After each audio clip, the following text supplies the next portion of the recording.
all started to blur together.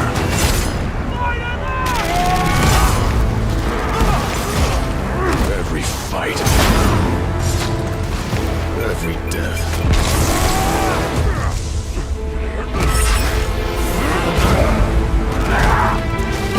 I'm trying to hold on.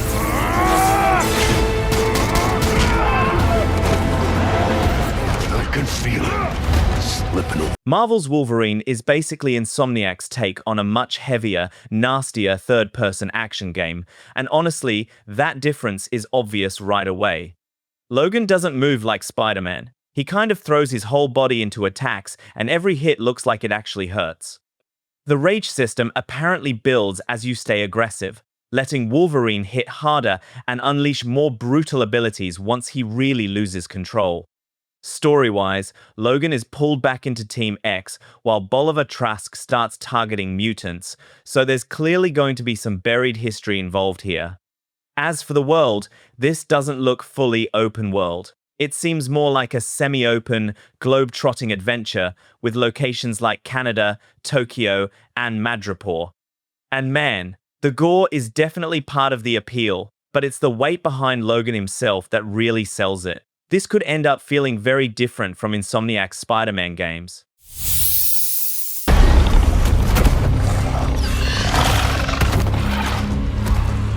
Now, you will stand together.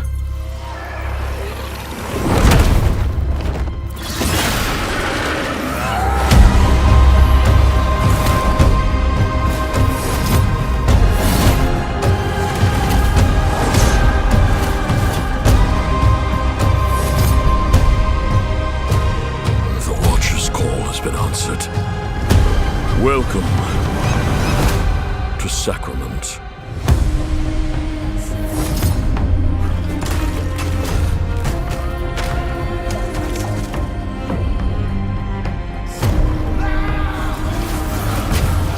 No Rest for the Wicked is basically Moon Studios' darker, more deliberate take on the isometric action RPG, and a lot of you guys may have already played it in early access.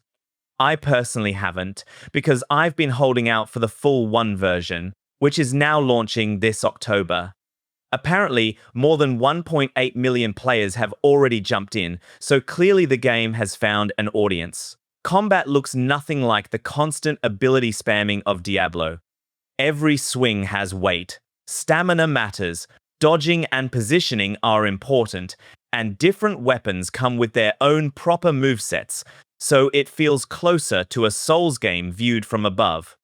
The full release is also supposed to offer around 100 hours of content, including over 15 regions, new bosses, weapons, enemies, a horde mode, the complete story, and a reworked class system. Honestly, one sounds like the right time to finally get into this thing.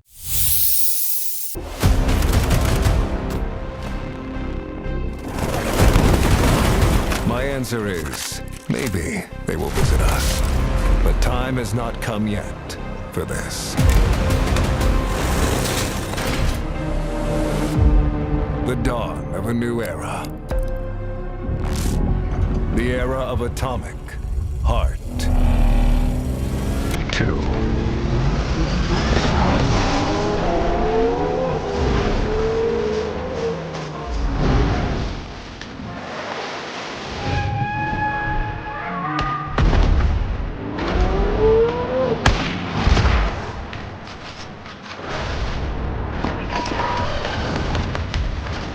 Atomic Heart 2 is basically Munfish going, yeah, the first game was weird, but what if we made it even bigger? This is still a first-person action RPG, packed with guns, melee weapons, strange glove powers, creepy robots, and all that bizarre Soviet retro-futuristic stuff that made the original stand out. Apparently, the sequel is opening things up with a more living world, deeper RPG systems, and a lot more freedom in how you explore and fight. Combat still has that BioShock kind of mix between weapons and abilities, but from what we've seen, it looks faster, messier, and maybe a little more confident this time around. I liked the ideas in the first game more than some of the execution, so honestly, this is the kind of sequel that could fix a lot. There's no release date yet though, so who knows when we'll actually get our hands on it.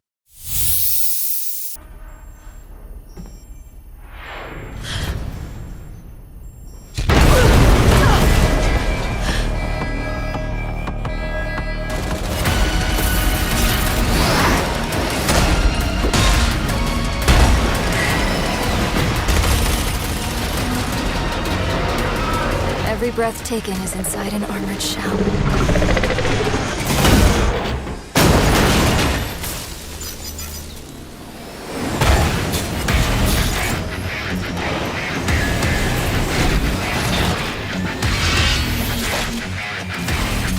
You're our last hope. Gundam Rogue Orbit is a fast-paced mech action game, although right now we've only seen its announcement trailer. That trailer is mostly cinematic, showing pilot Rex climbing into the Gundam Helix before the machine launches into a battlefield filled with soldiers, enormous creatures, and some pretty ridiculous beam sword action. Gameplay-wise, apparently you'll move through large environments, tear through enemy hordes, fight massive bosses, and gradually master the Gundam's high-speed melee combat. So yes, Armored Core 6 is the obvious comparison, but this seems less focused on careful mech customization and more on cinematic battles against overwhelming numbers. The plot follows Rex and a ragtag group of soldiers trying to save humanity from an unknown threat in a completely new Gundam timeline. Honestly, I'm open to this idea. Fighting monsters, clearing hordes, and upgrading your combat abilities could make for a really satisfying gameplay loop if there's enough depth behind all that spectacle.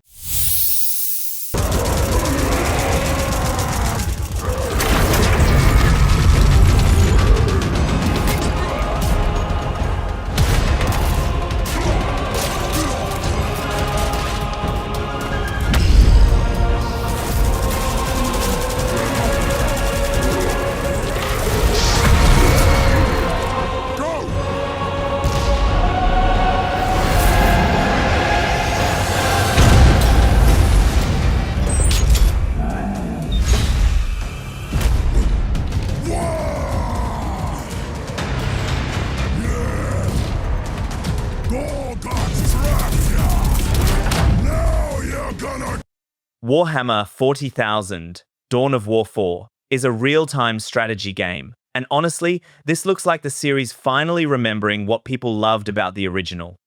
You're building bases, capturing resource points, producing armies, and then throwing huge groups of units into these ridiculously violent battles. There are 4 factions at launch: the Space Marines, Orcs, Necrons, and the Adeptus Mechanicus, and each one apparently plays quite differently. The campaign is set on Cronus and includes more than 70 missions, which is a pretty massive amount of content for an RTS. You also have skirmish, multiplayer, co-op, and the returning Last Stand mode. What really sells it, though, are those brutal synchronized kills where units actually finish each other off instead of simply falling over. After Dawn of War 3 disappointed a lot of fans, I'm cautiously optimistic. From what we've seen, this feels much closer to the comeback the series actually needed.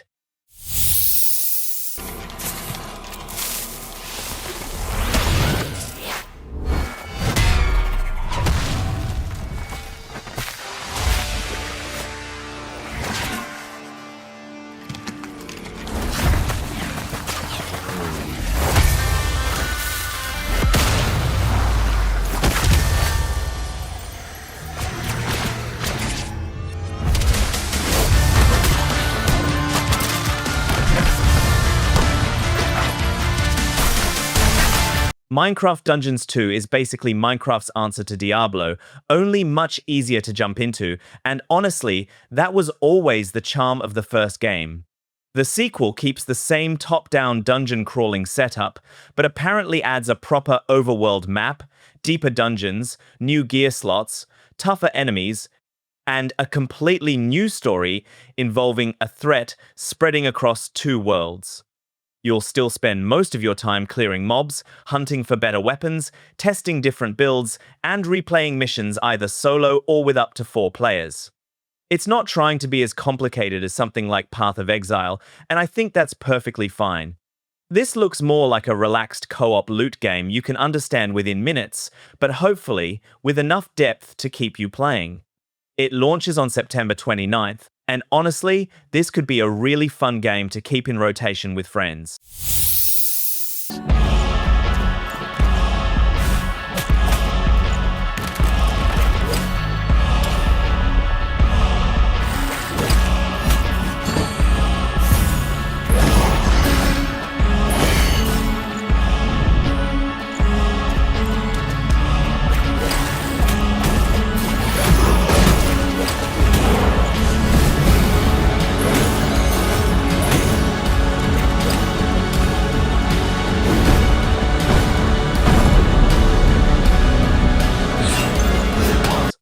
Castlevania. Belmont's Curse is a new 2-dimensional action exploration game, and honestly, it feels like Castlevania finally returning to the style people have been asking for.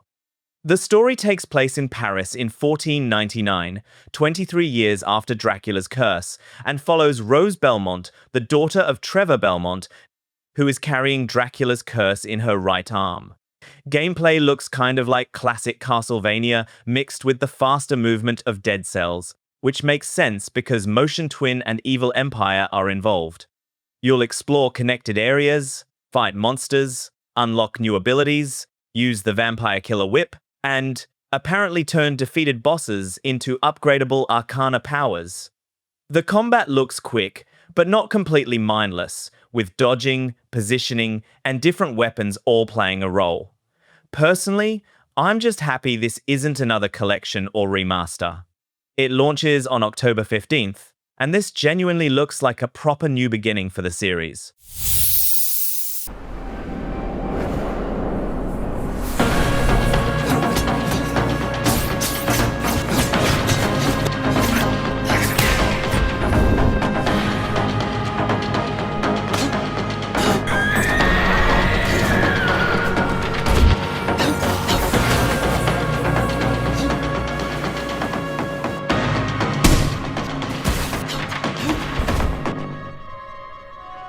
Blighted is a psychedelic Western action RPG from the developers of Guacamelee, and honestly, this is one I've been personally waiting for.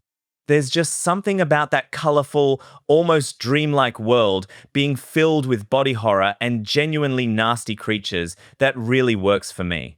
You play the lone survivor of a village destroyed by Sorcisto, hunting him down while recovering the stolen memories of your people.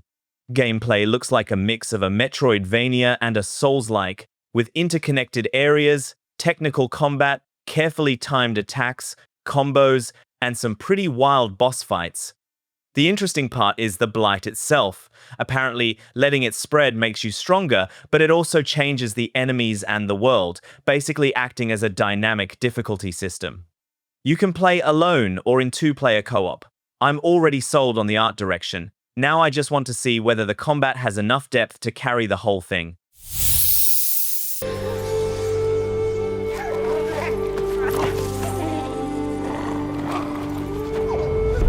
That temple has been sealed as long as I can remember. Dangerous corruption was locked inside, along with the secrets of a forgotten practice.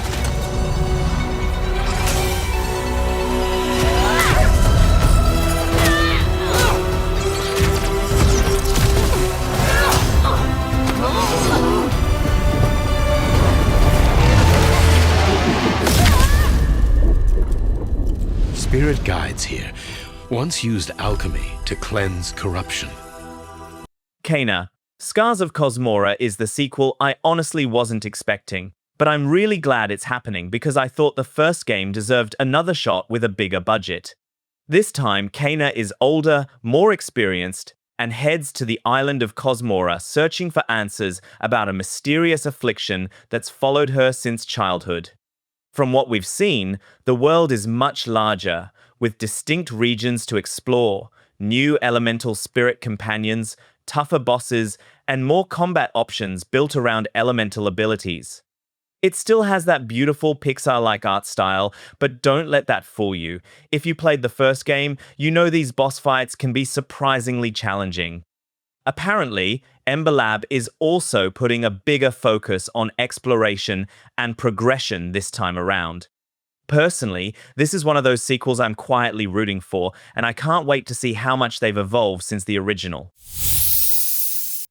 Morbid Metal is a third-person hack-and-slash roguelite set inside a brutal sci-fi simulation, and I actually got to try the demo before release. Honestly, it felt a little like Ghost Runner played from a third-person perspective, very fast, very sharp, and constantly pushing you to keep moving. The big hook is that you can instantly switch between different characters during combat, chaining their abilities together into these ridiculously smooth combos. Each run sends you through changing dystopian environments, fighting machines, choosing upgrades, taking risky deals, and eventually facing a major boss.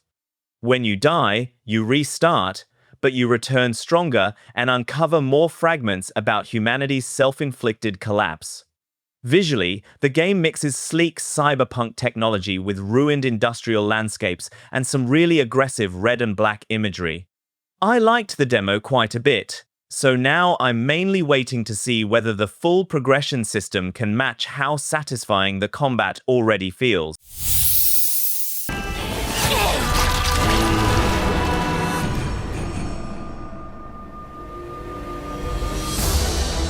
本題だ、上官。任務は分かっているが。主の発見と討伐。そうだ。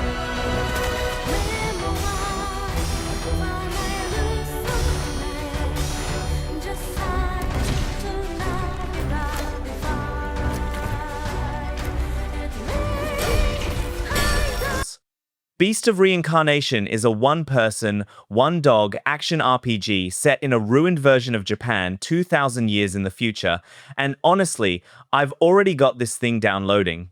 The visual style is probably the biggest reason I'm excited. You've got overgrown cities, mechanical golems, and these twisted creatures that look like animals, fused with plants and pure nightmare fuel. You play as Emma, an outcast affected by the Blight, traveling with her giant dog companion, Ku, as they search for the source of the corruption.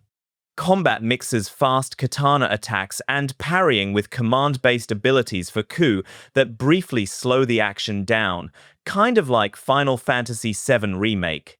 Early reviews seem divided overall, but even the more critical ones are praising the atmosphere, art direction, and core combat. Personally, that's enough to make me curious, and I'm really hoping the Emma and Ku partnership carries the story.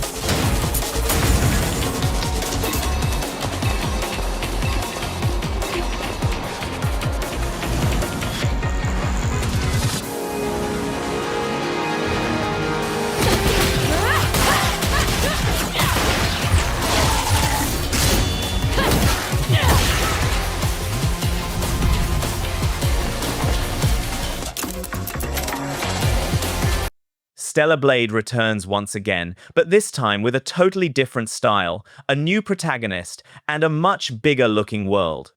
Blood Rain takes place after the original game and follows Evie, a new fighter stepping into a futuristic city that looks far more crowded, colorful, and chaotic than Eve's ruined Earth.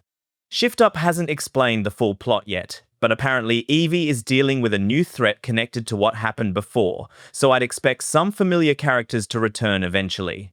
Gameplay still looks built around fast sword combat, perfect dodges, counters, and these huge cinematic finishes, but now the movement seems even quicker and more acrobatic. Honestly, that's what has me interested. It keeps the combat people liked in Stellar Blade, while giving the sequel its own identity instead of simply repeating Eve's journey. We still need more details, but this already looks like a pretty confident follow-up.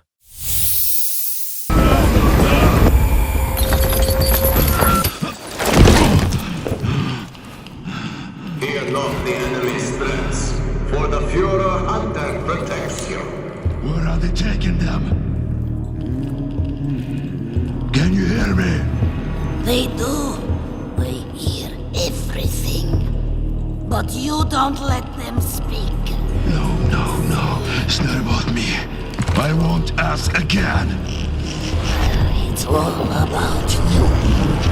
Sleep.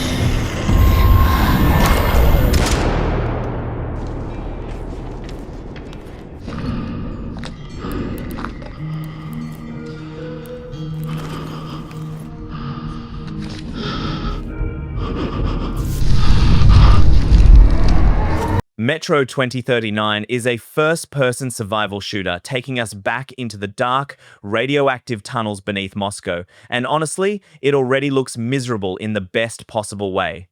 Look, I am going to be honest, some of the most interesting games lately have come from Eastern Europe, things like Stalker 2, Kingdom Come Deliverance, and Fora Games Studio clearly understands this kind of harsh, lived-in world better than most. The story takes place 3 years after Metro Exodus, but this time we're playing as a completely new character called the Stranger. Some fans will definitely miss Artyom, although Hunter is returning, and apparently he's no longer the hero people remember. Gameplay looks like classic Metro again: slow exploration, scarce ammunition, improvised weapons, stealth, brutal close-range fights, and tense trips onto the surface. It also seems more focused and claustrophobic than Exodus. Personally, I'm curious whether this new character can carry the story, but the atmosphere already looks spot on.